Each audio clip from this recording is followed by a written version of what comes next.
And then he says that the true educator has to have students who acknowledge 10 responsibilities.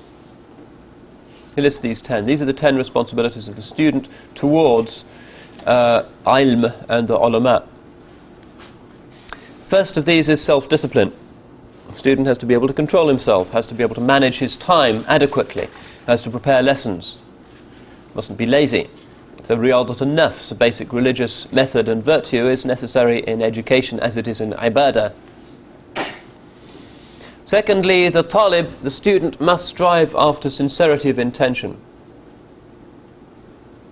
None of what he does will be any good whatsoever if he is doing it for dunyawi purposes or in a fit of absent-mindedness, or because, as sometimes happens in the Muslim world today, he's not qualified for any other profession.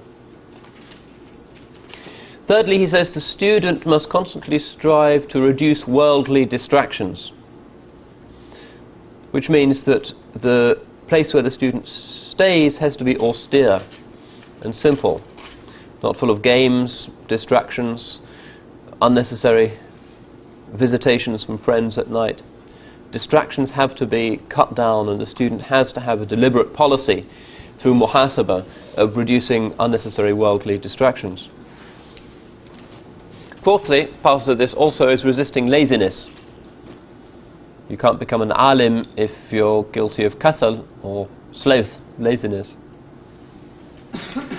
Fifthly, the student must accustom himself to the idea that he will always be a student, that the acquisition of knowledge continues until the moment when we enter the grave, that it's not as if we learn until a certain point after which we are ulama and then we just teach and stop learning. No, the process of learning, once begun, continues until our last breath. Sixthly, the student has the responsibility and the duty to choose a teacher who is not just qualified educationally, but is pure-hearted and sincere, somebody who clearly has been transformed by his ulum.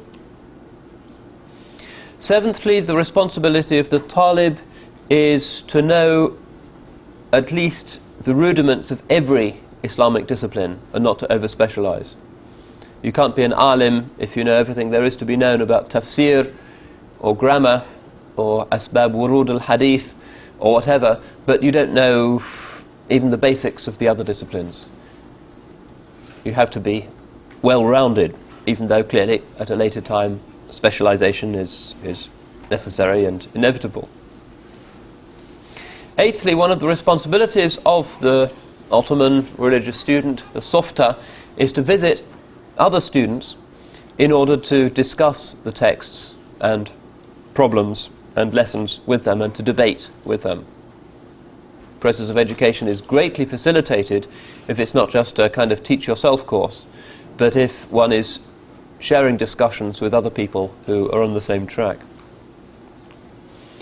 Ninthly, the student must never be guilty of tasweef. In other words, he must never delay tasks until tomorrow. If a lesson needs to be reviewed or mugged up, if notes need to be taken immediately after a lecture is over, then that must be done right away, lest one's memory fade.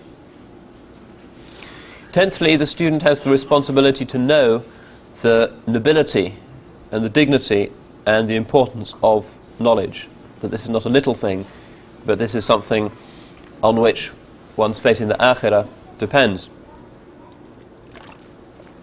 So, those are Tashkopruzade's recipes for success in an Ottoman university for the student. Now, Taşköprüzade was himself a well-known teacher and historian, a great enthusiast for the works of Imam al-Ghazali in particular, although he was a Hanafi scholar, like almost all of the great ulama of the Ottoman Empire. And